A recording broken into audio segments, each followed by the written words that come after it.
नमस्कार, स्वागत है आप सबका आपके अपने चैनल BN24 में। मैं हूं आपके साथ दीपक पोपड़ा। दोस्तों, इस वक्त हम खड़े हैं असंध तहसील में। असंध तहसील में क्यों हम पहुंचे हैं ये भी हम आपको बताएंगे। फिलहाल जो भी साथी हमारे साथ जुड़े, इस वीडियो को शेयर जरूर कर दे। असंध के अंदर बहुत चर्चित जो मुद्दा था फेक डिग्री का, असंध के जो हाल ही में चेयरमैन बने हैं सतीश कटारिया, उनके डॉक्यूमेंट को लेकर जो इशू था तो काफी बवाल मचा था और तरह तरह के आरोप भी लगाए गए थे कि जो उत्तर प्रदेश राज्य मुक्त विद्यालय परिषद से जो उन्हें 10वीं की परीक्षा पास की है वो फेक है, और उसी के चलते जो कार्रवाई अब लगातार आगे बढ़ती जा रही है। तो कुछ लोग सोच रहे थे कि बीजेपी में शामिल होते ही सतीश कटारिया का गंगा स्नान करा दिया जाएगा, जो आरोप उनके ऊपर लगे हैं वो सब धुल जाएंगे, सब पापों से उन्हें मुक्ति मिल जाएगी। तो अब हम आपको बता दें कि वो जरूर गंगा स्नान के किनारे पर खड़े हैं, लेकिन उनका स्नान अभी बाकी है। तो हमारे साथ कुछ लोग मौजूद हैं, वो पूरी पोल खोलेंगे आखिर किस तरह से जो गंगा स्नान कराया जाना है या गंगा स्नान से पहले किस तरह से रंग में भंग पड़ेगा, और गंगा स्नान नहीं है आसान। राजीव जी, स्वागत है आपका हमारे चैनल में। सबसे पहले मेरा संघी जनता को नमस्कार और आप लोगों का धन्यवाद, जो जिन आप लोगों ने अपना कीमती समय निकाल कर आप यहाँ पहुँचे। जी राजीव जी, उम्मीद लगा रहे थे कि जो सतीश कटारिया है बीजेपी में चले गए हैं तो अब उनके ऊपर जितने भी आरोप थे वो सब साफ हो जाएंगे, उनका गंगा स्नान हो चुका है। पहले इसके बारे में बताइए कि आप क्या सोचते हो जो उनके ऊपर आरोप लगाए गए थे। जी दीपक जी, मैंने पहले भी एक बार आपको ये कहा था, जो भारतीय जनता पार्टी है वो एक निष्पक्ष पार्टी है, वो कार्यकर्ता का इज्जत करती है। जो कार्यकर्ता कहीं भी गलत कार्य करता है वो उसकी उसी तरह उसका कार्य करती है। जैसे जिसने गलत काम किया है वो किसी की भी मतलब सपोर्ट नहीं करती, वो निष्पक्ष जांच करती है। जो भी निष्पक्ष जांच होगी उसमें होगा जो भी कार्य होगा। तो अब किस प्रकार की कार्रवाई आगे चल रही है?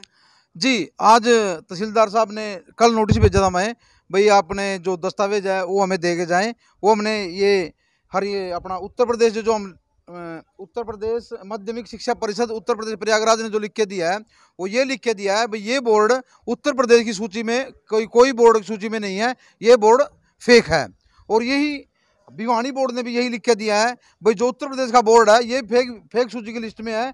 और ये आप बिंदु 3 में देख ये आप बिंदु 3 में देख सकते हो। बिंदु संख्या 3 से मांगी गई सूचना के माध्यम से सूचित किया जाता है कि भिवानी बोर्ड के अनुसार Uttar Pradesh state open board fake बोर्डों की सूची में है। और यही जो उत्तर प्रदेश बोर्ड ने लिख के दिया है इसमें लिखा है, उपयुक्त संबंध में सूचित किया जाता है कि परिषद विनियमों के अध्याय से 12 अध्याय 14 के उपयुक्त समक्षमता के सूची में उत्तर प्रदेश मुक्त विद्यालय परिषद का नाम सम्मिलित नहीं है। और उन्होंने 2018 में जो बात पीछे भी हुई थी करनाल DC ऑफिस में, भाई जो 2018 में इसके खिलाफ मुकदमा दर्ज है, बोर्ड के खिलाफ मुकदमा दर्ज है और सात लोग अंदर गए हुए हैं। लगातार लगती रही जी जी।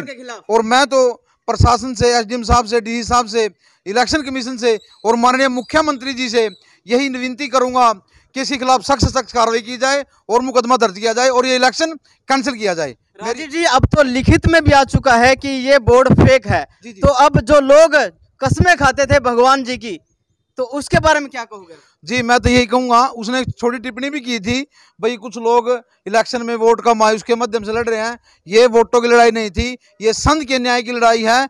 और ये संघ की लड़ाई थी जो हमने आज जीती है और अब प्रशासन ने करना है। प्रशासन कहाँ तक पहुँचता है अभी आप इसे जीत नहीं कह सकते, क्योंकि अभी जो अधिकारियों का जो जवाब है वो बाकी है। देखो दीपक जी, हमारी तरफ से जीत है, आगे प्रशासन ने करना है जो करना है। हमने स्पेक्स में आपने जो रिकॉर्ड मांगे थे और उसने जो नेम भी खाई थी, भी नेम खाने से मेरे कागज पक्के हो गए। उसने सही कहा था भी नेम खाने से कागज पक्के थोड़ी होंगे, जो कागज जैसे हैं वैसे रहेंगे।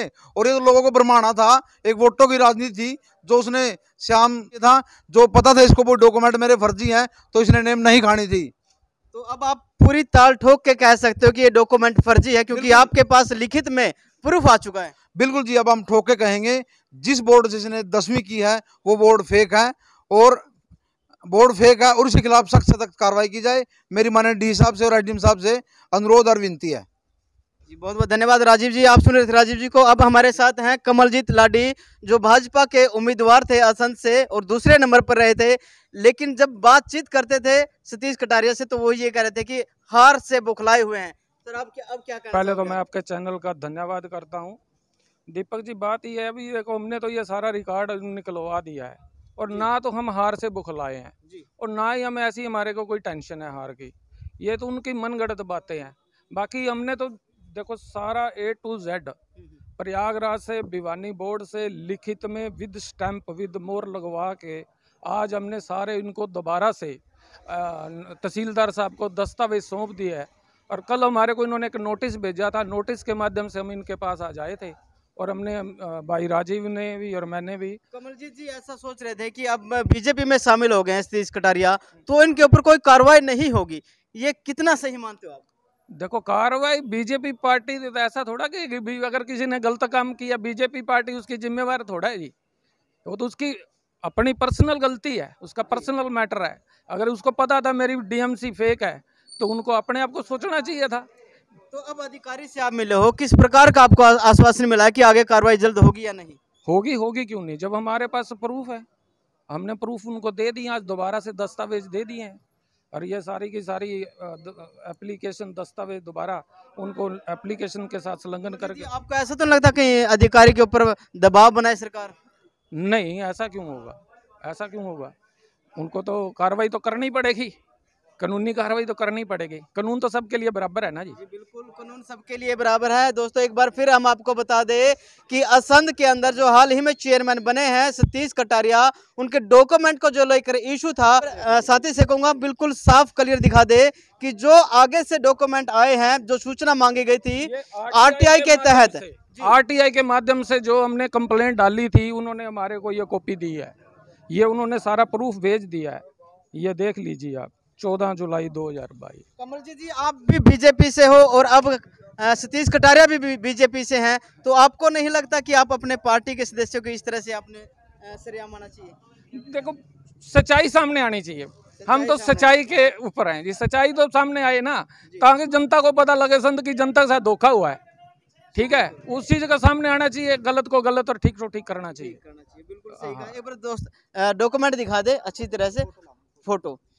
तो आप बने रहे हमारे साथ और देखते रहें। कमेंट बॉक्स में आप अपनी राय जरूर दें कि असंध की जनता के साथ आखिर इतना बड़ा धोखा किया गया तो क्यों, सिर्फ और सिर्फ चेयरमैन की कुर्सी के लिए। तमाम बातें अब हम अधिकारी से बातचीत करेंगे, आखिर किस प्रकार की आगे कार्रवाई चल रही है और कितनी जल्द इसमें दूध का दूध और पानी का पानी होगा। कर ली है अब सीधी बात करेंगे अधिकारी से, आखिर किस प्रकार की कार्रवाई इस मामले में आगे बढ़ाई जाएगी। तो चलिए बातचीत करते हैं सीधे।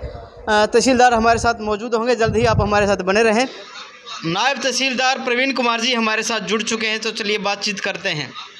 सर एक मामला है, असंध के हाल ही में जो चेयरमैन बने हैं सतीश कटारिया, उनके डॉक्यूमेंट को लेकर कोई इशू था, तो अब किस प्रकार की कार्रवाई आगे चल रही है? मुझे उपमंडल अधिकारी नागरिक से जांच के लिए कागज प्राप्त हुए हैं और मैंने दोनों पक्षों को आज बुलाया था और उसमें दोनों ने अपने अपने बयान दे दिए हैं और जो डॉक्यूमेंट सबमिट किए हैं उसके आधार पर रिपोर्ट तैयार करके उपमंडल अधिकारी नागरिक को भेज दी जाएगी। आगामी कार्रवाई जो भी होगी उन्हीं के द्वारा की जाएगी। सर इशू बनता है कि जो डॉक्यूमेंट है कैसे पता चलेगा सही है या गलत है? वो फैसला उच्च अधिकारियों को लेना है। मैं तो डॉक्यूमेंट जो सपोर्टिंग डॉक्यूमेंट उसमें लगाए गए हैं उनके साथ में अटैच करके अपनी रिपोर्ट के साथ वो भेज दूँगा और उसके बाद जो फैसला लिया जाएगा उच्च अधिकारी द्वारा। देखिए आज नायब तहसीलदार साहब ने हमको यहाँ बुलाया था, भाई आपने जो भी बयान लिखवाने हैं वो लिखवाओ, जो भी आपने सबूत देने हैं वो सबूत दो। जो हमारे पास सबूत थे हमने तहसीलदार साहब को दे दिए हैं और बाकी की कार्रवाई आगे सरकार की है वो करेगी। जिस तरह से हमारे कहने से कुछ नहीं होता ना, लोगों के कहने से कुछ होता है, ठीक है जी। कोर्ट के फैसले का इंतजार है। हाँ जी, इनके फैसले का इंतजार है, जैसा वो करेंगे हमें जो फैसला वहाँ से आएगा मंजूर है। दूसरे कैंडिडेट तो एक अभी भगवान की कसम खा ली है, कर लिया, लेकिन रिटर्न में हम लेके आए हैं भाई प्रूफ, भाई कोई भी भिवानी बोर्ड से भी और यूपी बोर्ड से भी। अच्छा भाई उसमें फर्जी बताया गया। हाँ देखिए सर, मैं अपने सबूत दे के आया हूँ, अभी दे के आया हूँ। चलो मैं पहले बताने का कोई फायदा नहीं है, वहाँ पर है ऑलरेडी है और बोर्ड तो है, मेरे सबूत भी हैं ऑलरेडी है। मैंने जो कुछ बोर्ड से मंगवाया है वो सब कुछ है। आपके कहने से कुछ नहीं होगा, मेरे कहने से कुछ नहीं होगा। हाँ जी, अब मैं बोल लूँगा कि सुनील जी तो है ही नहीं है, दीपक जी कहेंगे हैं मेरे साथी हैं, तो उससे क्या फ़र्क पड़ने वाला जी, कुछ नहीं होने वाला। वो जो डॉक्यूमेंट्स हैं वो बोलते हैं, कागज़ बोलते हैं। आदमी कुछ भी बोलता रहे, मैं कुछ भी बोलूँ, कोई कुछ भी बोले, उससे कुछ नहीं होता जी। डॉक्यूमेंट्स बोलेंगे और वो अपना जवाब देंगे, बात ख़त्म है।